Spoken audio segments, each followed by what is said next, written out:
உலகமே அழிந்தாலும் அழியாத ஒரு நகரம் தமிழகத்தில் இருக்கிறது. அது எது தெரியுமா? உலகை காப்பதற்கு வைக்கப்பட்ட ஒரு அமுத கலசத்தை அதை காக்கும் கடவுளான சிவனே ஏன் தன் அம்பால் உடைக்க வேண்டும்? அப்படி உடைந்த கலசத்தின் அமுதம் வழிந்த இடத்தில் தானாகவே ஒரு சுயம்புலிங்கம் எப்படி தோன்றியது? ஒரு நகரத்தின் பிறப்புக்கு பின்னால் இருக்கக்கூடிய இந்த தெய்வீக ரகசியத்தை தான் நாம் இப்போது பார்க்க போகிறோம். யுகங்கள் முடிவதும் பிறப்பதும் பிரபஞ்சத்தின் விதி. அப்படி ஒரு யுகத்தின் முடிவில் மகா பிரளயம் பூமி பந்தை சூழ்ந்து கொண்டிருந்தது. கடல் அலைகள் பொங்கி மலைகளை மூழ்கடித்து உயிரினங்கள் அனைத்தும் அழிவின் விளிம்பில் நின்றன. இதை கண்ட படைப்பு கடவுளான பிரம்மாவுக்கு நெஞ்சில் கொஞ்சம் கவலை ஏற்பட்டது. பிரளயம் ஓய்ந்த பின் இந்த வெறுமையில் இருந்து மீண்டும் எப்படி ஜீவராசிகளை படைப்பது?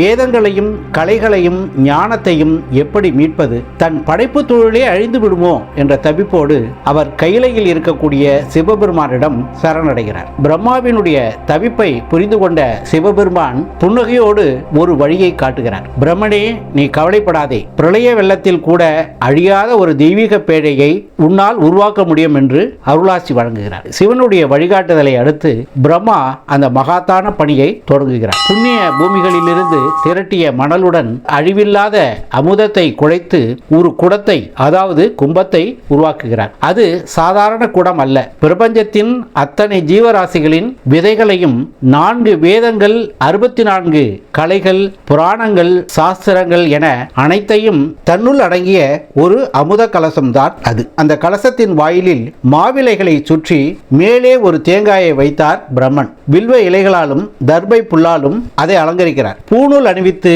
ஓர் உரியையும் தயார் செய்கிறார். சிருஷ்டியின் மொத்த சாரத்தையும் அடக்கிய இந்த அமுத கும்பத்தை பிரளய வெள்ளம் தீண்ட முடியாத இமயமலையின் உச்சியில் பத்திரப்படுத்துகிறார். இனி பிரளயம் முடிந்ததும் இதிலிருந்து புதிய உலகை படைக்கலாம் என்ற நம்பிக்கையோடு காத்திருக்கிறார். ஆனால் பிரளயத்தின் வேகம் கடுமையாக இருந்தது. கடல் அலைகள் இமயத்தின் சிகரத்தையும் மூழ்கடித்தன.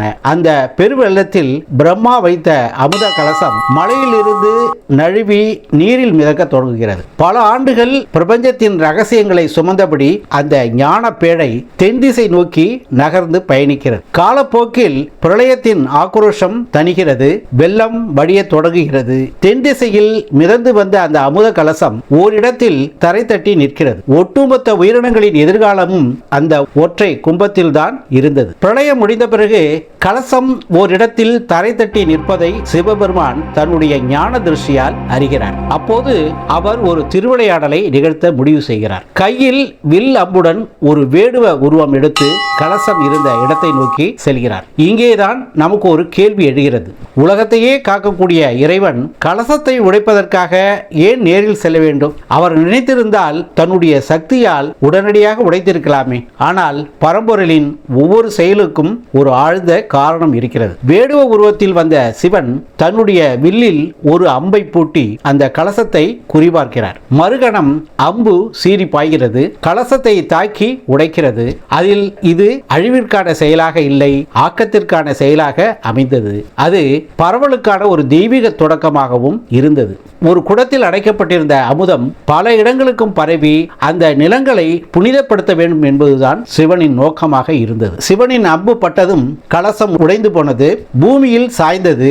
தல புராணங்களின்படி குடத்தின் மூக்கு பகுதி கோணலாக சாய்ந்ததால் அந்த இடத்திற்கு குடமூக்கு என்றும் அதுவே பின்னர் கும்பகோணம் என்றும் பெயர் பெற்றது. இப்படியாக ஒரு நகரத்தின் பிறப்பே ஒரு தெய்வீக நிகழ்வாக மாறியது. கலசம் உடைந்ததும் உள்ளிருந்த அமுதம் வெளியே வழிந்து அங்கிருந்த மணலோடு கலக்கிறது. அந்த அமுதமும் புனித மணலும் ஒன்று சேர்ந்து ஒரு மணல் மேடாக உருவாகிறது. காலப்போக்கில் தானாகவே அது ஒரு சிவலிங்கமாக மாறுகிறது.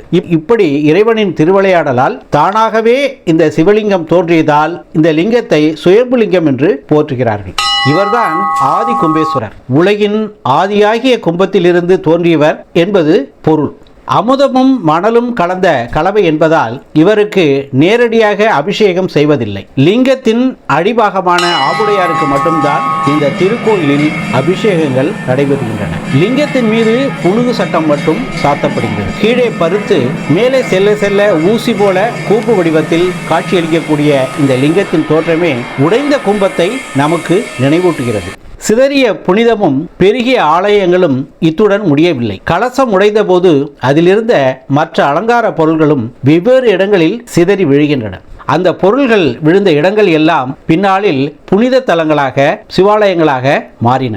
கும்பத்தின் மேல் இருந்த வில்வ இலைகள் விழுந்த இடம் திருப்புறம்பியம் என்ற ஊரானது. பூநூல் விழுந்த இடம் திருக்கலையநல்லூர் என்று அழைக்கப்படுகிறது. கும்பத்தின் மீதிருந்த தேங்காய் விழுந்த இடம் இன்று அபிமுகேஸ்வரர் கோயில் அமைந்திருக்கும் இடமாக இருக்கிறது. கும்பத்தை அலங்கரித்த மாவிளைகள் விழுந்த இடம் திருவலஞ்சுழி என்று அழைக்கப்படுகிறது. கும்பத்தை கட்டியிருந்த உரி விழுந்த இடம் திருவிடை மருதூர், கயிறு விழுந்த இடம் திருநாகேஸ்வரம் என பெயர்களை பெற்றிருக்கின்றன.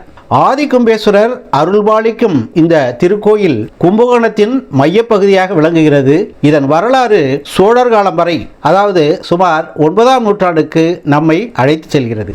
பிற்காலத்தில் நாயக்க மன்னர்களால் இந்த திருக்கோயில் விரிவுபடுத்தப்பட்டு இன்று நாம் காணும் பிரம்மாண்ட திருக்கோயிலாக காட்சியளிக்கிறது. சுமார் 128 அடி உயரமுள்ள கம்பீரமான ராஜகோபுரம் நம்மை கைகூப்பி வணங்க வைக்கிறது. 3 பெரிய பிரகாரங்களை கொண்ட இந்த ஆலயத்தில் விஜயநகர பேரரசின் கலையழகு மிளிரும் ஒரு மண்டபமும் இருக்கிறது. அங்கே ஒரே கல்லில் 27 நட்சத்திரங்களும் 12 ராசிகளும் செதுக்கப்பட்டிருக்கின்றன. இது அன்றைய சிற்பிகளின் அசாத்திய திறமைக்கு இது ஒரு சான்றாகவும் விளங்குகிறது. இந்த தலத்தில் அருள்பாலிக்கின்ற அன்னை மங்களாம்பிகை என்று அழைக்கப்படுகிறார். அவரது சன்னதி மிகுந்த சக்தி வாய்ந்ததாக போற்றப்படுகிறது.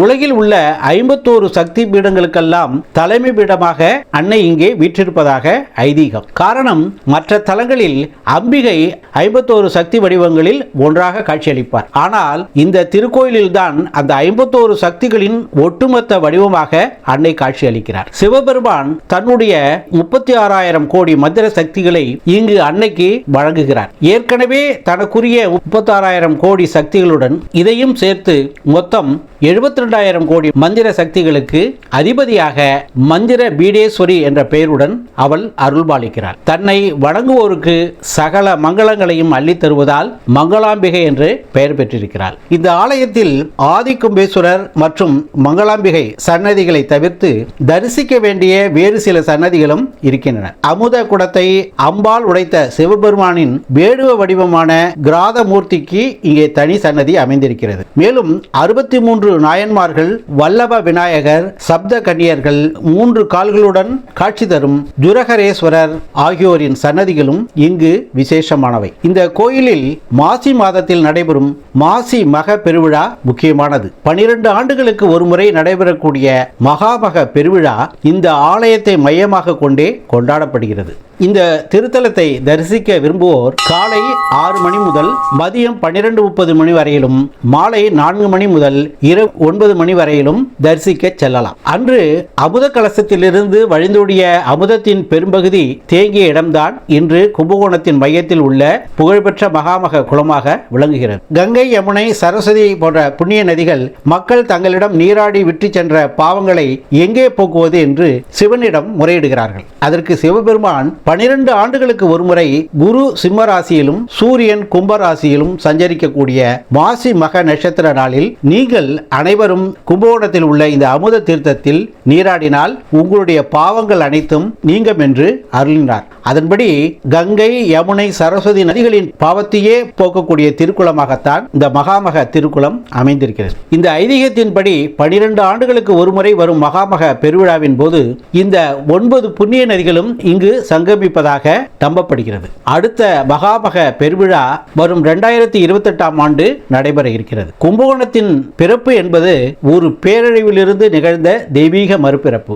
சிவபெருமானின் அம்பு அழிவின் குறியீடு அல்ல, அது ஒரு புதிய படைப்பின் குறியீடு என்பதை இது சுட்டிக்காட்டுகிறது. அந்த அம்பு அமுதத்தை பரவலாக்கி ஒரு புண்ணிய பூமியை உருவாக்கியது என்பதுதான் ஐதீகம். இந்த தலத்தின் மகிமை புராணங்களோடு நின்றுவிடவில்லை. இந்த ஆதிகும்பேஸ்வரர் ஆலயத்தின் தெய்வீக ஆற்றல் மிக சமீபத்தில் 2025ஆம் ஆண்டு டிசம்பர் மாதம் நடைபெற்ற மகா கும்பாபிஷேகத்தின் மூலம் புதுப்பிக்கப்பட்டிருக்கிறது. இந்த இறை சக்தியின் அதிர்வலைகள் இன்றும் அங்கே நிறைந்து தன்னை நாடி வரக்கூடிய பக்தர்களுக்கு அருளை வழங்கி கொண்டிருக்கின்றன. இந்த வீடியோவை காணக்கூடிய நீங்கள் எப்போதாவது கும்பகோணம் சென்றீர்களானால் இது வெறும் கற்களால் ஆன திருக்கோயில் அல்ல.